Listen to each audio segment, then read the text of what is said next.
Hello and welcome to another edition of the Crypto Club and Digital Assets Weekly Catch Up on Zoom. It is Sunday, the 13th of July, 2025. Markets are up, everyone's enthusiastic. So let's see what people would like to talk about this week. We hold these sessions every week on Sunday evening, 7 p.m. till 8 p.m. UK time. And we end up discussing whatever themes, topics, issues people want to discuss. So we cover things like different blockchains, cryptocurrencies, tokenization, DeFi, NFTs, ICOs, STOs, lots and lots of three-letter acronyms, really.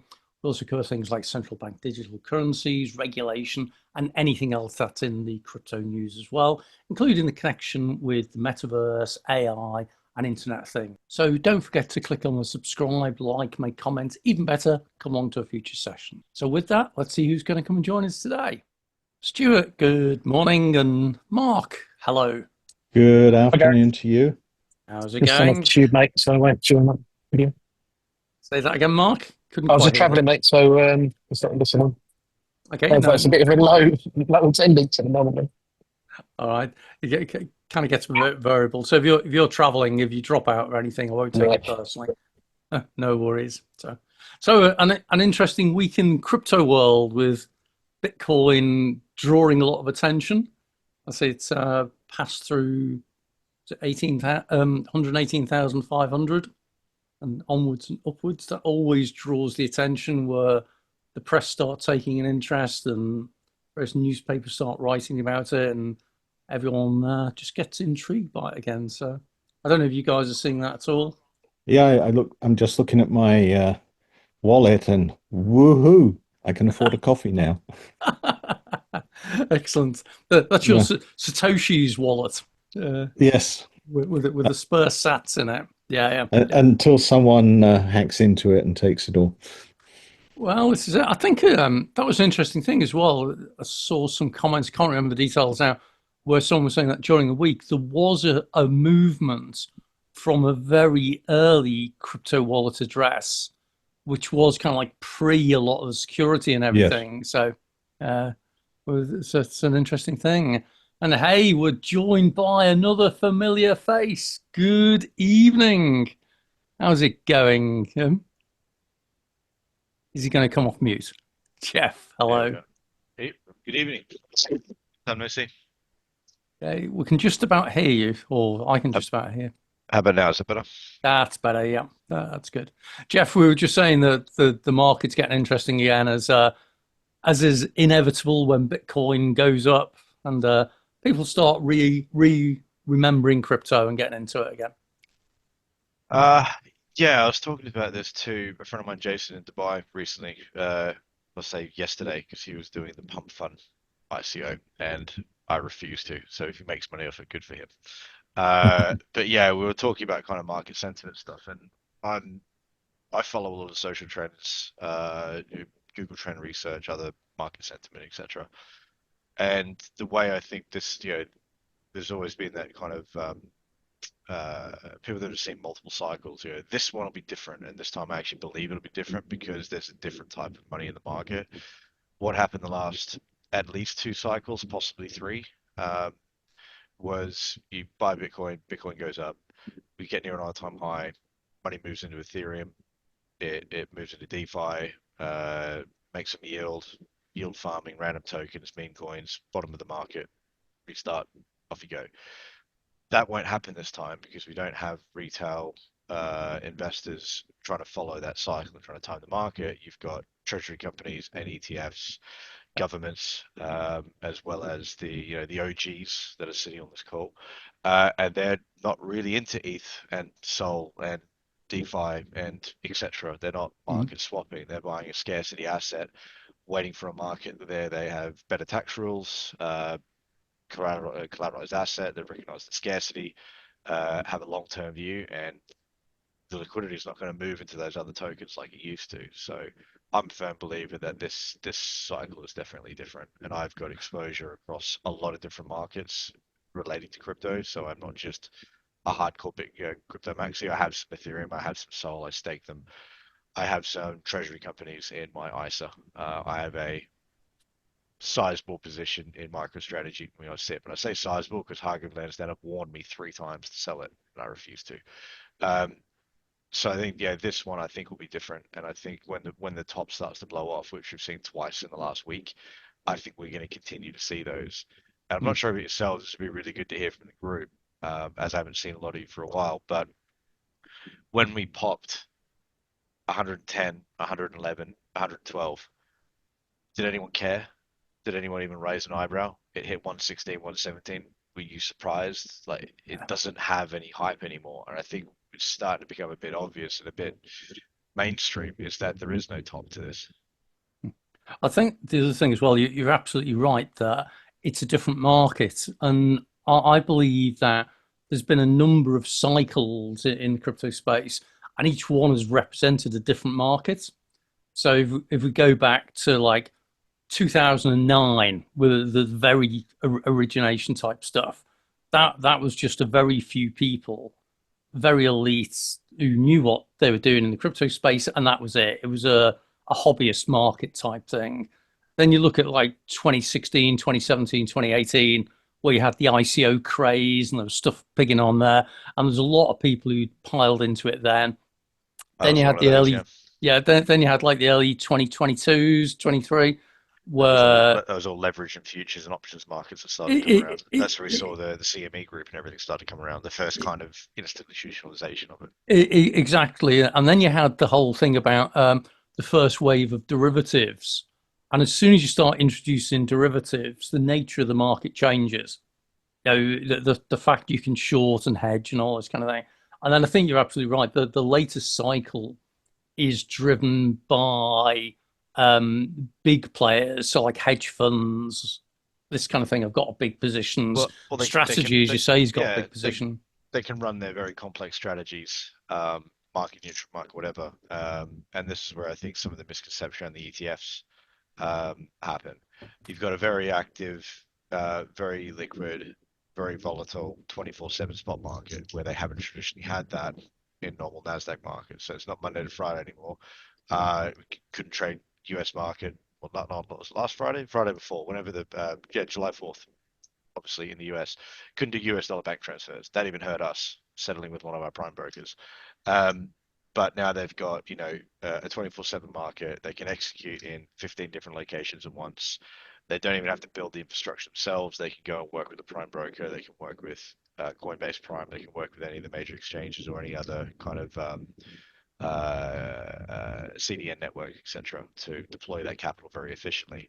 And then on the institutional market side, they're using stuff like the ItBit and BlackRock ETFs as a hedging strategy.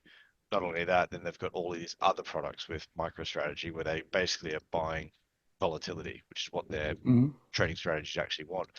I just read an article just before seeing on this call was BlackRock now makes more money in terms of fees and trading volume, revenue, advisory, all the product suite that goes with running their ETF. They make more money from their single Bitcoin ETF than their S&P market fund. Wow. And you can imagine the volume they do on that as BlackRock S&P top 500. That's getting bought in the billions per day.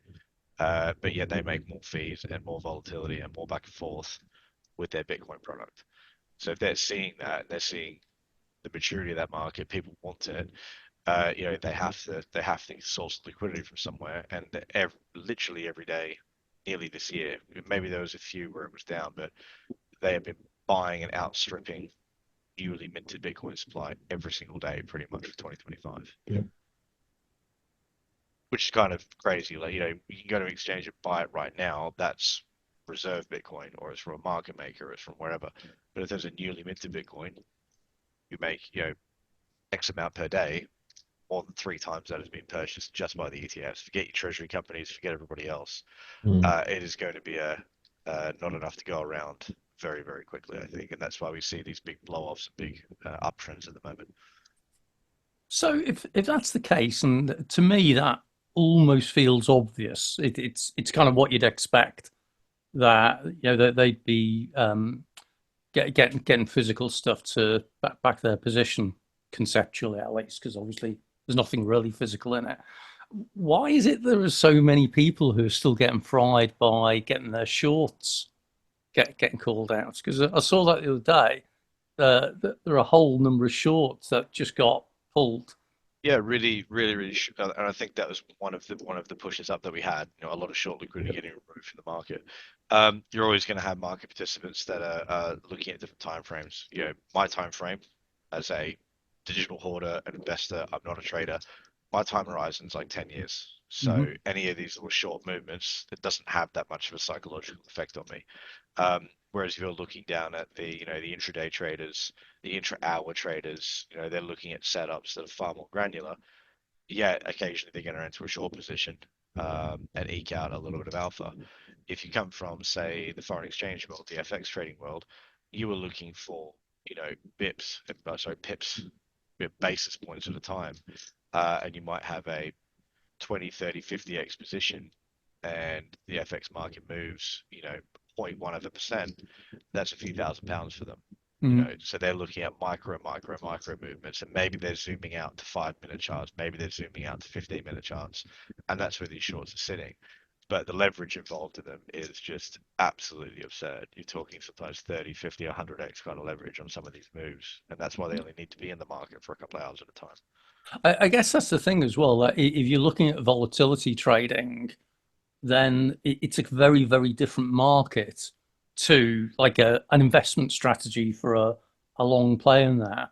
Yeah. And this is where it's interesting because you get some players who are going to do really nicely and some players who are still going to get fried, but you do still need both of them because, Yeah, well, um, the ones that are getting fried are usually doing it very publicly because they're, this James Wynn, something Wynn, the guy on Twitter who was opening up these, at one point he had a $1 billion open short on Hyperliquid, and he's boasting about it nearly every day. So what the market makers do, they go off and they look at his entry points and they look at his leverage point and they liquidated him multiple times. 2 weeks after his last liquidation, market starts to rally because they don't have this perma. Because remember that one person of their position being on chain, different to a centralized exchange, everyone can go and copy it. So you have one kind of major whale doing a bet, then you might have 50, 60, hundreds of smaller traders following that bet. You can do it in an algorithmic, automatic way, but a lot of people are simply looking at these wallets, looking at the on-chain activity, and following suit, or if mhm. anything, sometimes even front running them. And it's not really considered front running when the data is completely public. So that's just one example of someone getting it very, very wrong and losing quite a lot. And then the market turns around as soon as that sentiment kind of fails. It shows how much short sellers were losing. Uh, but yeah, the shorting of the crypto market is an interesting one. I think it's definitely seasoned, somewhat professionals or amateurs pretending to be professionals that Hmm. are getting it wrong. But I'm sure there's a very great number of them getting right. They probably go a lot. They probably go undetected. I guess at the end of the day, as with any market, you need some people who win and some people who lose, and it's always That is the the one, market. and it's the ones who are losing who always think that they're about to be the ones who are going to win next, and that's what keeps them going. And that's true whether it's Well, shares or stocks or yeah, crypto. through all of that, I mean, because any spot investor isn't running a position, any spot investor that's been buying and holding for even the last few weeks are all in profit. So, there are, no, I wouldn't even say a few of us, some of my customers that have been buying with us dollar cost averaging since 2018, they were buying when Bitcoin was $3,000 and $16,000 and $25,000, numbers that we can't even fathom now. Mm. And they weren't necessarily buying big. They were dollar cost averaging and sometimes buying zero point 0.1 of a Bitcoin a month, which sounds like an insane number now, but it was $1,000. You know what I mean? Yep.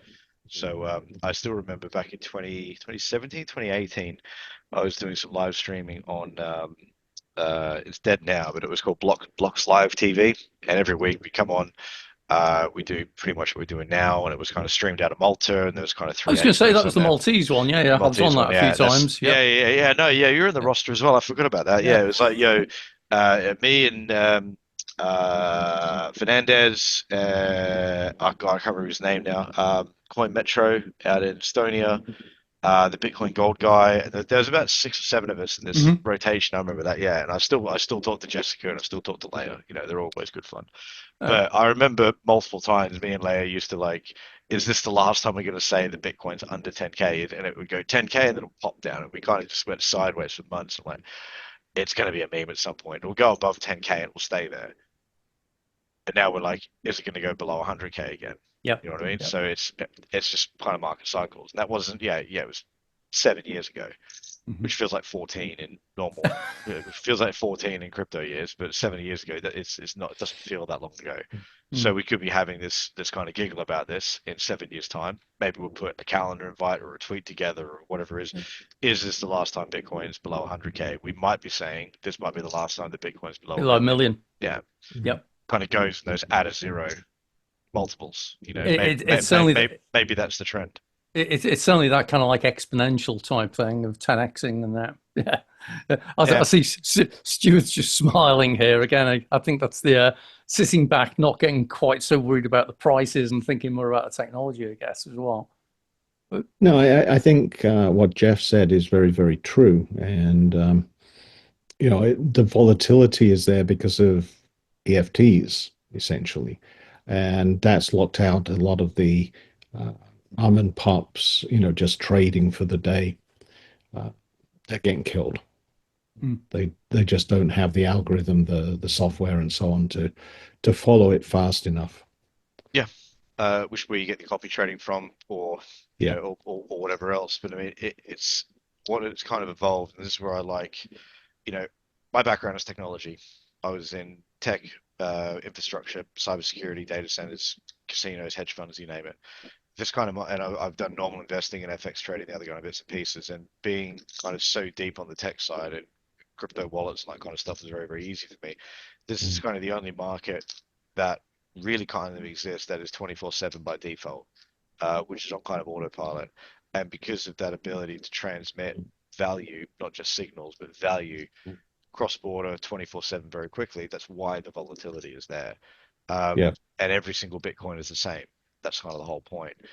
Now, a lot of customers on our platform on CoinPass are consultants or property investors, SaaS investors, etc., and just kind of getting them to break their mind around, well, a property transaction takes a long time because no two properties are the same.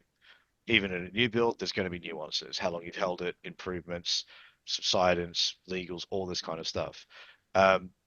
If every property in the UK was identical and the same and had the same track record and everything else, and all the legals are identical and all the land value was identical, everything was identical, then the property market would be just as volatile if you could settle a transaction in 10 minutes, which you can't.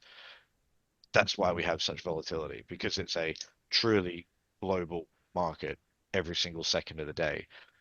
When you go to sell a property, you're only selling it to one of four people that are in the right market at the right time. Versus if you want to sell a Bitcoin right now at 7:20 at night on a Sunday, there's probably 500 million buyers out there waiting to bite your hand off. That's why we have volatility. I think as soon as people understand that and break their mind around it, is that, oh, I'm selling to someone on the other side of the world, or I'm selling to someone that's across the street. That little concept of it is like, well, where do I really want my money to grow? At the moment, I'm keeping myself cash poor and investment rich. Well, rich is keeping myself in liquid investments rather than illiquid ones. Because of what Right. I've been learning and doing over the last kind of 7 years doing this market, I know what the trajectory is. I can see out the volatility. It's money that, can you afford to lose money? Well, not really, but you can take risk and be happy where that risk sits. I'm very happy with my MicroStrategy position. I'm very happy with my ISA, Pi balance, whatever it is. Trading 2 is it? But I am. And I'm very happy with my Bitcoin holdings sitting in cold storage. You know what I mean? So any of the short-term stuff I don't care about, because I know what my long-term 10-year strategy is. I want to wait till there's a tax market where I can borrow against it without getting double taxed. That might be 2 years away, it might be 10 years away. I have no idea. But until then, the price and exit point is irrelevant to me. I can't touch my SIP until I'm 57. That's 17 years away. What's MicroStrategy going to be worth in 17 years? Well, either an awful lot or not a lot. Or zero. Yeah, Yeah. It's either going to a Zero. million or it's going to zero. Now, where's the higher probability? Yep. And it just comes down to risk. Where's the risk? Where do you want to secure it? Where do you want to save it? I just know I don't want any cash right now. Not with the rate of inflation, not with the rate of everything else, and its buying power. I just don't want it there. And it's interesting, even if you look at some of the simple metrics, like Bitcoin. It's now, is it 108% up on this time last year? So, Well, that, yeah, no, that makes sense. It's 27% just this year. So yeah, yeah, year on year, then yeah, there was a point where it was about $16,000. And yeah. if I wasn't saving for a house and I wasn't doing a bunch of different things in my life, then yeah, I would have had more. But I also have done a lot of personal learning and mindset that kind of time as well, is that you can't live in a Bitcoin. Fair Hmm. enough. You can't mortgage all of your current for the future. You do have to live, and you do have to, you can live in poverty and be really, really asset rich. But at the end of the day, I take the really, really small wins. I like walking past the off license and buying a Cornetto whenever I like. It's Hmm. very empowering to me, and that's enough. So you go to off licenses that sell cornettos. That's The co-op up the street does. That's kind of, once a week on a Wednesday after Mm. lunch, I go for a mile walk. I do about a mile or two every day, but I'll walk that way for a change. And yeah, if I've had a good week so far, that's my little treat. It's a 2 pound treat, but that's not the point. You See, know, this is where Jeff's now delving into the realms of personal security, where he's now divulging not only what his exposure is in various crypto things, but his behavioral aspects as well, of which shops yeah, he goes to, which day of the week, what time he's there. I mix it Uh, up though. I what, might go what, 12:30 instead of 12:45. But no. Yeah. but it is as well. It introduces, going down a bit of a tangent. You take a look at how many um, ransom attacks there have been in the crypto space in the last Yep, 12, 18 months. I've had two to date. Yeah, Right. And I think there's been five in France in the last 12 months, yeah, which, kidnappings and finger choppings. Yeah, yeah, and it's where they've adopted a different approach where they don't kidnap the person who's got the asset, no, they kidnap a relative yeah. of somebody these days and you hold them hostage. So yeah, I'm seeing some really interesting things, which is where I tend not to speak too much to people about what Mm. I'm doing in the crypto world these days, Yeah. particularly if you realize what could have happened and that kind of thing. So Yeah, Is it definitely. possible? Oh, okay. Sorry, I was going to say, is it possible to nominate which relative I want kidnapped? That's how far and wide you broadcast, but maybe.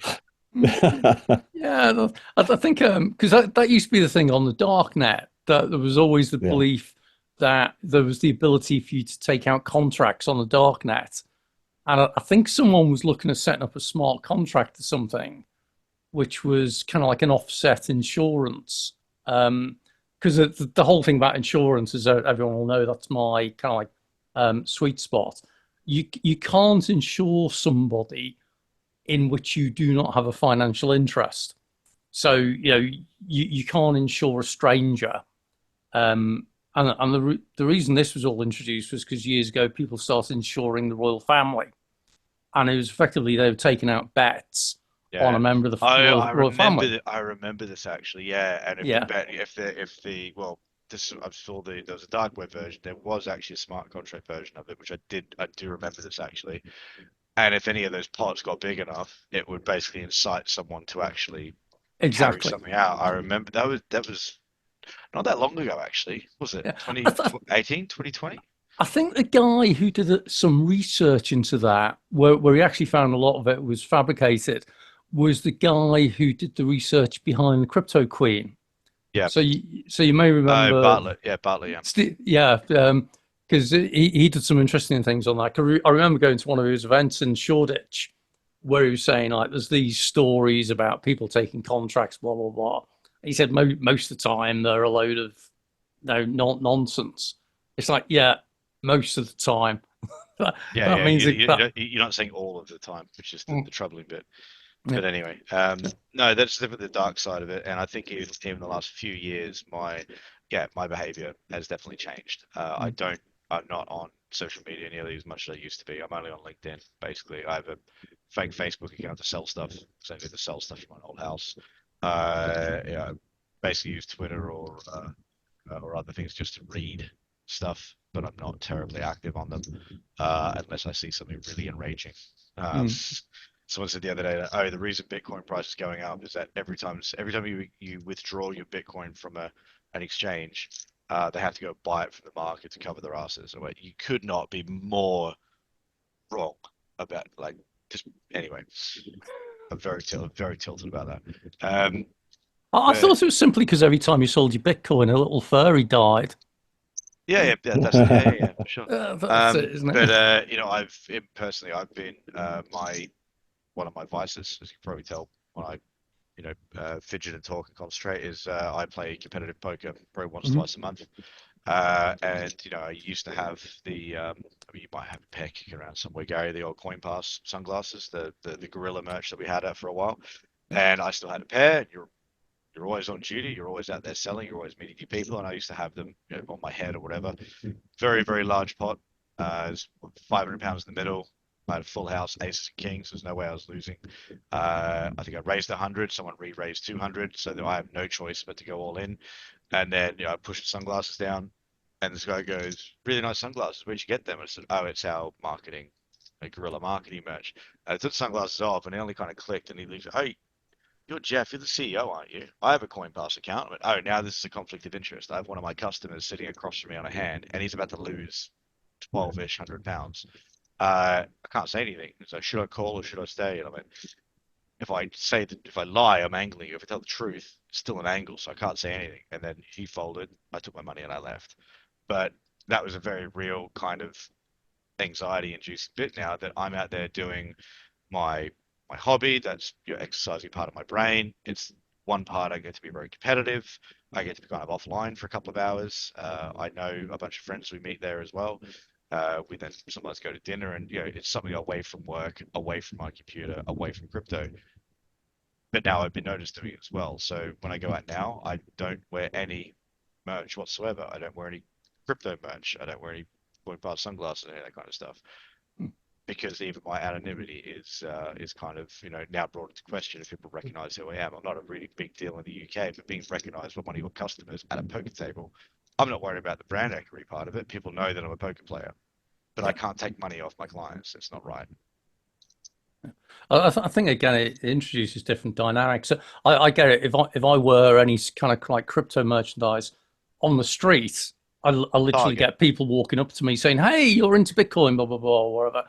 And massive target. I've told people on the train you shouldn't be talking that loudly about it. Mhm. You should keep this to yourself somewhere else because you don't know who's listening. Yeah. I did get it the other day though. My local Sainsbury's. I was just buying something, and this guy walked over to me and said, "Excuse me, are you Gary? You're into crypto, aren't you?" It's like, what? No, no, I don't know who Gary is, but thank you. Yeah. But he seems a nice enough chap. So, which is probably the worst thing possible, because the best criminals are very good at seeming like nice people. So, okay, let's move on from there then, because I don't want to start giving people suggestions of way of socially hacking people. I notice That's it. at Sainsbury's, obviously. That's where you go. I go to Co-op. You go to Sainsbury's. Yeah, and just to be clear, other retail stores are applicable as well. Yeah, that works.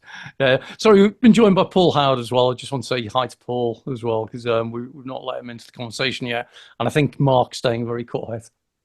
Thank you. Yeah, just thought I'd drop in and see what the chat was around the all-time highs we're hitting this weekend. Yeah, we were kind of I, discussing that before, I, but go on, sorry. no, I may have missed the chat earlier. Yeah, just I think the order book was quite thin up at these sort of levels, and so it's no surprise for some to see it kind of rip through there. But if you guys have had that conversation already, it's my loss. But yeah, I just thought I'd come and listen in. Well, Thank you. the kind of summary was unsurprising for me, really. Yeah, yeah. It's a different kind of market what it was before. Retail are not here, retail are not looking. They think it's too expensive, and people are not going to be cycling out Bitcoin to swap into ETH, to swap into DeFi, to do yield farming, to do meme coins, and then start again. They're just going to buy and hold it, and the supply shock is coming, if not already here, in my opinion. So when we went from 110, 111, 112, 117, 119. I went and checked my email. I don't know what you were doing, but I wasn't doing that much. Didn't excite me like it used to, if that makes sense. I think your sensitivity changes as well. I used to not worry about the price. I used to worry about whether the exchange I was with had temporarily ceased trading. Because I don't know if you remember how it was that you'd get it all the time, that whenever there was an active market or whatever, choose your centralized exchange or whatever, wouldn't allow you to trade. And we've got technical problems. Under congestion or something. Yeah, and I suppose that also just comes down to strategy. If we hit a surprising all-time high and suddenly you want to trade it, well, now you've got two problems. Are you planning far enough ahead with your strategy? If it's unexpected, well, what are you doing? It should be expected or not expected, one or the other. If the coins are on the exchange, then you should be actively trading it anyway, in which case you probably have a bunch of limit orders, so why do you care if you can't log in? Or thirdly, your coins are sitting in cold storage, it hits an all-time high. Okay, maybe I'll deposit a little bit and then try and trade it off. And if you can't get on the exchange, then fine, looks like you're holding a little bit longer. But I think, if we start approaching, we get to 180, 200K, that's a very, very big round, significant number. I think before that price even comes into view, if that is one of your selling targets, I think if you're prepared to, have a bit of coin on there, have the limit order sorted, so it triggers automatically at 2:30 in the morning US time, whatever it's going to be, then it's not really surprising. Everyone trying to pile in all at once and press market sell, of course, some platforms are going to fail. I think it's just down to planning and expectation. I wonder as well if there's going to be another dynamic change as well. You were saying, for example, there's 500 million people potentially trading. Well, actually, it's probably 495 algos and 5 million for real. And or whatever it is, I'm talking about either active market participants or active accounts. Because I mean, like I say, if you've got all your limit orders set and there's bots out there and there's algos and there's hedge funds and there's whatever, you can sell it today on a number of places. It's kind of irrelevant. It doesn't matter how many users accounts that are. There's always a active market somewhere 24 hours a day you can liquidate or buy if you wanted to, and that's kind of the whole point. But that's the other thing. Again, this is where we're going at. If it's all like bot driven and algo driven and that, and obviously a fair percentage of it is, the whole concept of emotional price points goes away. Or they get exploited. Yeah, that's a fair point. It might be that you're actually playing it on the basis that when it hits 100 or 110 or any other round number, I guess you could set the algo to intentionally take advantage of that. Well, that's a known sweet spot. Like I said before, I'm an investor. I'm not a trader. I draw some very, very stupid, well, I think they're stupid, support and resistance lines on the BTC US dollar chart. And a lot of times it spikes up. We had two very significant points around 111,000. It rises up to it, bounces straight off it. Is it my line that's doing it, or is it the algo's line that's doing it? It's not a lot of rocket science. It's a lot of guesswork, and it's employing of risk. If you believe massively that it's a resistance point, put a bunch of sell orders in there and see what happens. Me, I'm not really selling. I think the cap gains in this country are garbage at the moment, so I'm trying to reduce any of my taxable events as much as possible.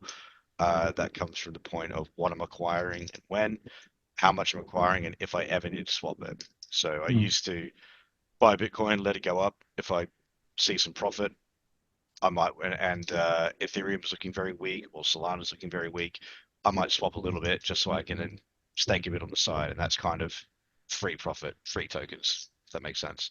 Now I have to do it differently, because instead of having £12,000 of cap gains per year free, you only have 3. Get 3K of gains. It's nothing. So how do you do that? Is that, well, I buy 90% Bitcoin and 5% of the other two, so that kind of negates it a little bit. But again, there's what's in cold storage is not moving for a while. Stuff that's active in exchanges has limit orders set and ready. Anything that's staking, whether it's from a wallet, from an exchange, from wherever, takes a day, 3 days to unlock. But again, I've never had to log in panic and emergency general price point, and that's just the way that I organize myself. And I think if you're organized and strategy driven, you're never going to have any of those kind of emotional surprises, which is why these all-time highs are just like water off a duck's back at the moment. Yeah, it's all part of the journey you're expecting it to take anyway. It's part of the journey, just like that whole, what I was saying before with Leia, that is this the last time Bitcoin's below 10K? And for like months it went on, months, and then we'd like text each other, is it going to happen today? Now it's, let's say it's the 100K bit, so Yep. But Paul, hopefully that gives a bit of an insight. But I don't know, Paul, what's your thinking? Yes, thank you. Thanks, appreciate it. I mean, I think sort of It catch me by surprise as well. I think a lot of this is in preparation as well for what might be coming from the US, and it seems like there was a lot of genuine new ETF money coming in. So I think the question, like you point out, or like I was reading today, is: are we in a new cycle? You talk about the supply squeeze, and for me, I think the next question is, do we go back down to say 80, and if so, when, and what would be the catalyst for it? But yeah, thanks for the chat.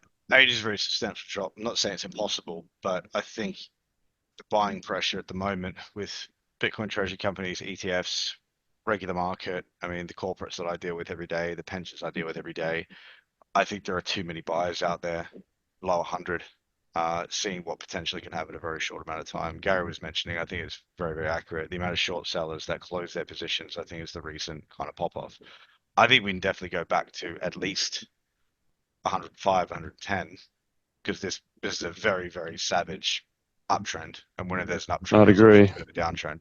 Yeah. 80, I think we're very north of the 100k psychological point now, and I think where there used to be a lot of sell orders at 100k, I think there's been replaced with a lot of buy orders at 100k. That's just my speculation. I was going to throw another one in as well, which is as the overall price goes up, the percentage that kind of drop represents is getting less and less anyway. And this was what I used to get really amused by, where like Bitcoin would go up or down by like 15% in a day or something. And it'd be, this is a complete market capitulation. It's a collapse. It's like, no, it's just normal trading day. So to drop down to 80 from what's nearly 120 now, that's what, a 30% drop or something? Have we got the maths right? That's not 40, yeah. Yeah, that's not 40%. Not impossible. It's very unlikely. I mean, it has happened before, but I think those were in very different markets a very long time ago. When back in your Mt. Gox days, where there were only a handful of exchanges, it was very, very unknown. With the quantity of apps and everything out there now, I think possible, but not plausible. If that makes sense. So anything's possible. Media could hit, internet goes out, Bitcoin's goes zero because the internet's gone and we got bigger issues. But yeah, possible, definitely. Plausible. I think there are too many buyers for that to happen. I'd go along. I think the way I tend to express it is possible but not probable is the easy way. Yeah. So go along with that. I think we're agreed on that, definitely. So you go, Can Paul. I add my 2 cents? Yeah, go for it, Hi, Jason. guys. Hey. Hi. So people have to start to understand one thing, okay? There's some very, very, very large hedge funds running bots, okay? They don't care if Bitcoin goes to 74 or if it goes to 123, 25. They have massive lines of credit from London, from a few other places. Everywhere, private and public, completely. They've been doing integration since 2021 with APIs from all exchanges. They know at any point in time how many shorts and longs there are. So they can go either way. We could be here discussing all day, all night, where we think it's going to go. It all depends. It's all about FA. Wherever they need to go, they will put the strategies on and kick on the bots. That's it. And that's what we're talking before about the BlackRock ETFs. They make more out of the BlackRock ETFs mostly through arbitrage trading than they do on their S&P funds now, because they might be long and short neutral the market, and then they'll use the ETFs as a backstop. Or the option market or CME or anything. They'll have complex strategies to do exactly what you're talking about. Yeah.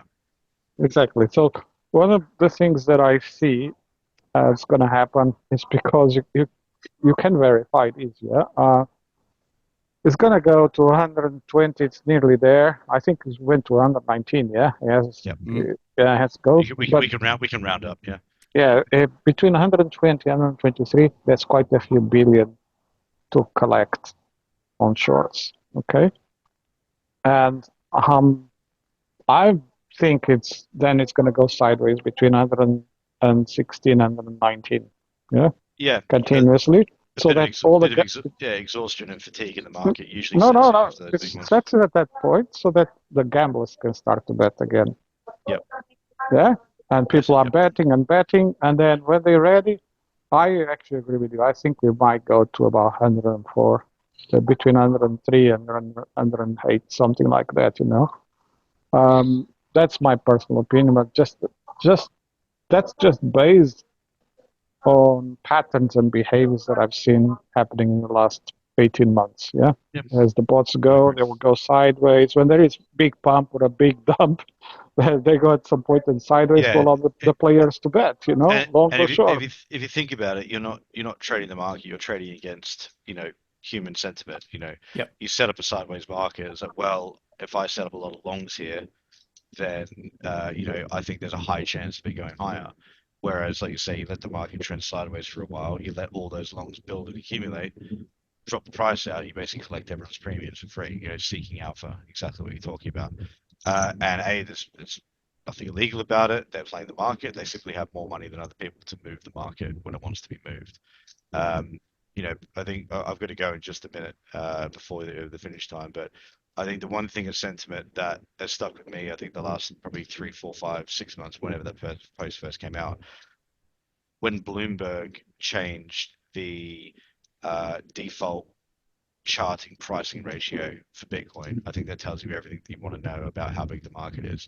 They don't value it at $100,000 anymore. It's 0.1 of a million. So they're changing their software a way ahead of time, not just for simplicity, but because they can't support the UI to make it that many digits long. You make it 0.1 of a million.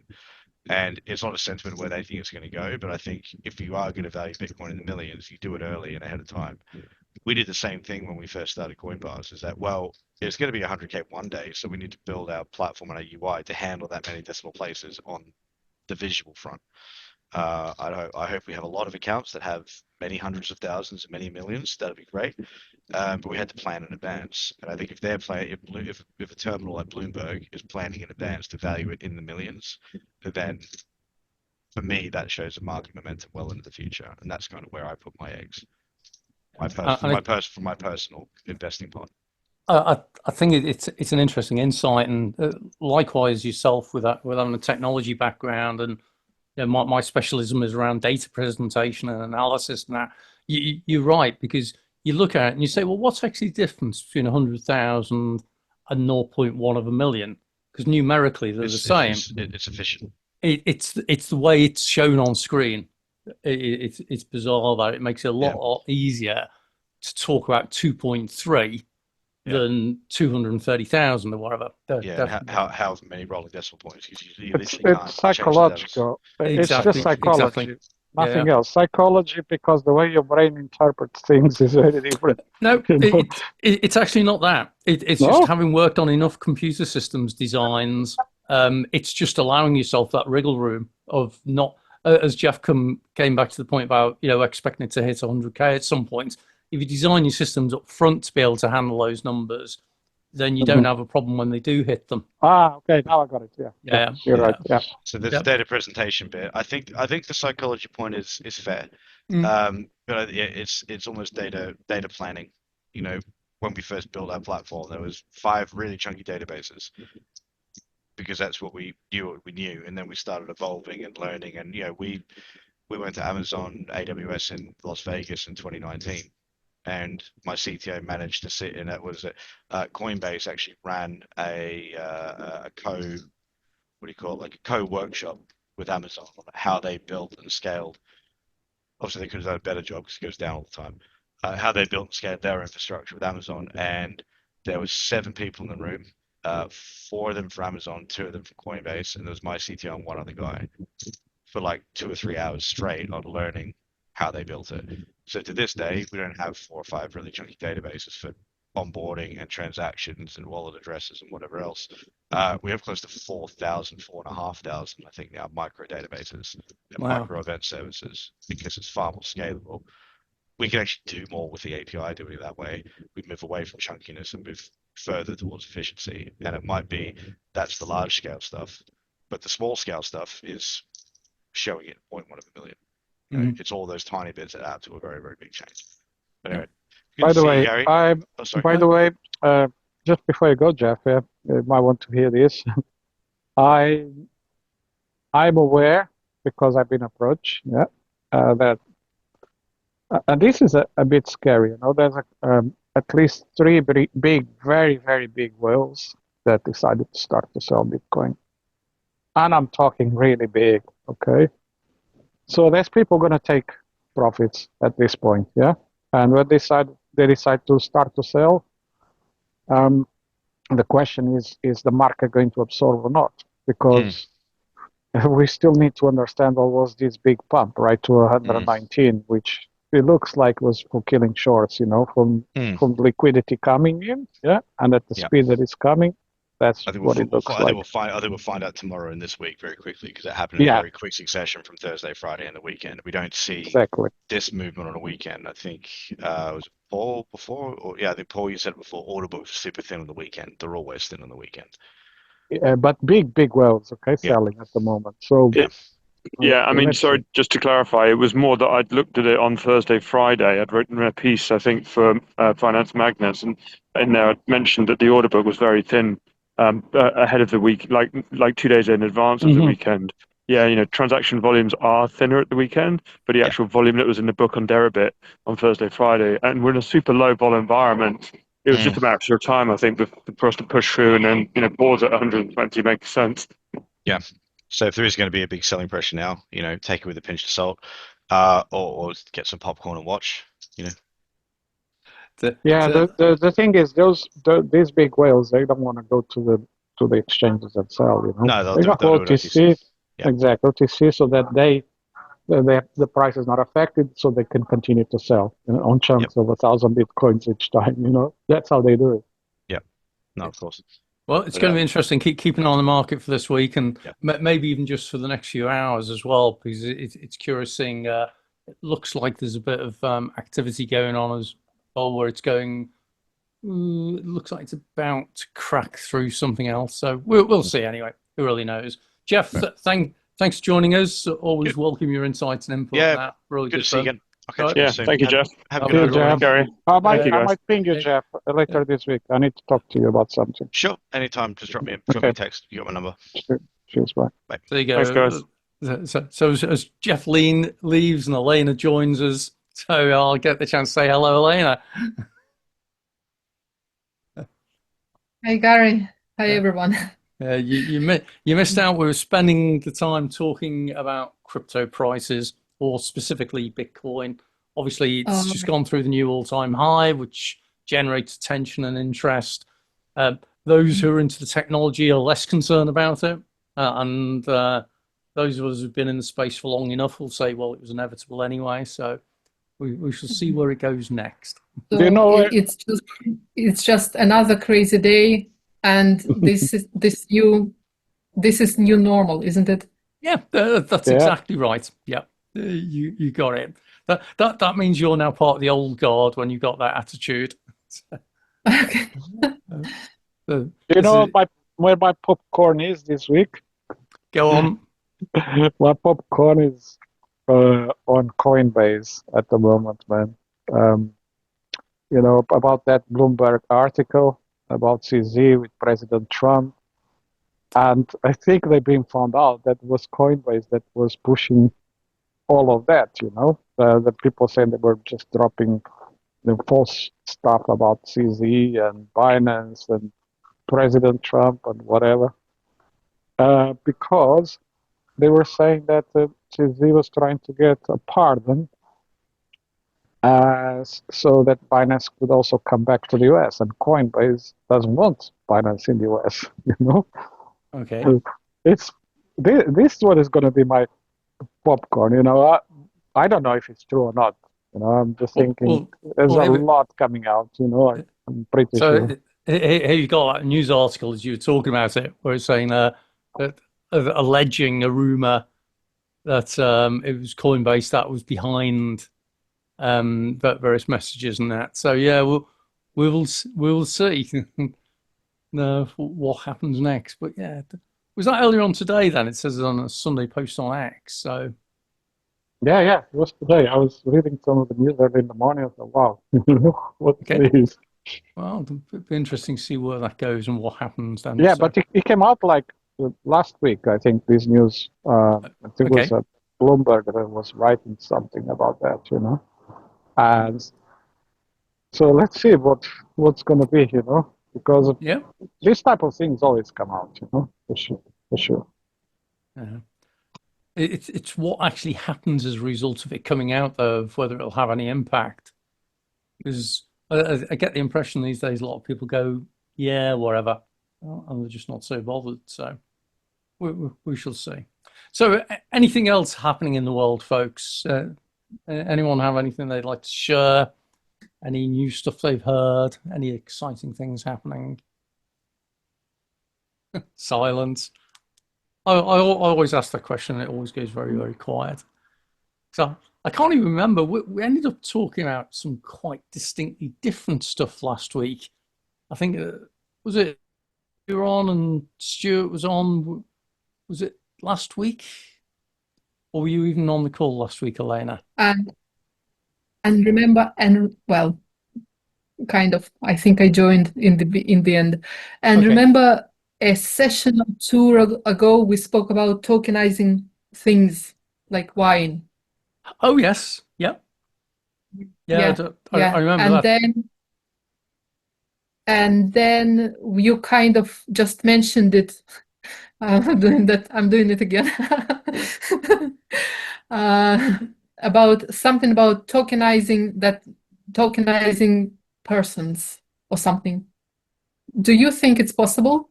Well, yeah, certainly there's been the talk about how to use blockchain and tokenization as a security layer.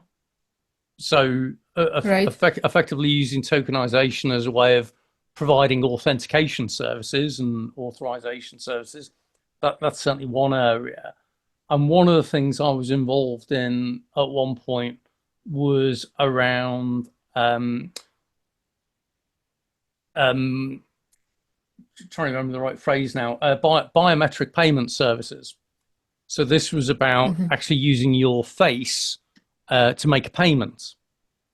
Okay, so you literally look at a camera, it scans you, it knows your identity, and it authorizes the payments and that. And there was some stuff going on around that, around how do you use facial recognition as a payment scheme without holding details of who the people are. That's already done in China. Well, it's not though, because they're not actually holding the anonymity. Where we were going was around zero knowledge proof of effectively having a ZKP equivalent of the image of the person and using that in some way. Whereas I believe the Chinese way, and you're right, the Chinese, they use WeChat, they've got a tokenized thing, but that wasn't providing anonymity of the individual. I don't believe. No, to sign up for WeChat, you've got to have a card, identity card, or your passport. But that's it. I mean, there's little control beyond that. Yeah, and I know I was looking at some stuff a while ago as well around facial recognition and about how could you tokenize facial recognition in a way that one party could like submit a video or an image of somebody and get the authorization that that person was permitted to do what they were planning to do without the second party admitting that they knew who that person was, which sounds a bit weird. It's a bit like the simpler version is when you go into a store to buy alcohol and you use your driving license or some form of identity to prove that you're over 18. You don't actually need to prove your identity. You just need to prove you're over 18. So this is where zero knowledge proof was coming into being, about providing a mechanism where people can buy things and they can prove that they're allowed to buy them without having to prove who they are. So extend that a little bit further. So it's kind of like, I don't need your date of birth. I need to know you're over 18. Okay. And there are ways of doing that algorithmically. And so it was extending that really of, well, how do you use that concept but around facial recognition and images and that kind of thing. And then how do you tokenize that? It didn't get very far though, I don't think. So I don't know if I just took you down a bit of a rabbit warren there, Elena, of not really answering the question. You think if it didn't get very far, do you think there could be a totally different approach that we need to get the same results? So it's either there's a totally different approach to get the same results, or you use that same methodology for a completely different reason. So it might be, whereas one organization was looking at that for like a payment scheme, then there are organizations that would be very interested in the concept of using facial recognition technologies that were kind of anonymous between two organizations. I guess I'm trying to avoid going down a particular route. If you go into an Amazon store, so Amazon Fresh in the UK, where you can walk in and you can go around, you can pick everything up, and you don't go through a checkout.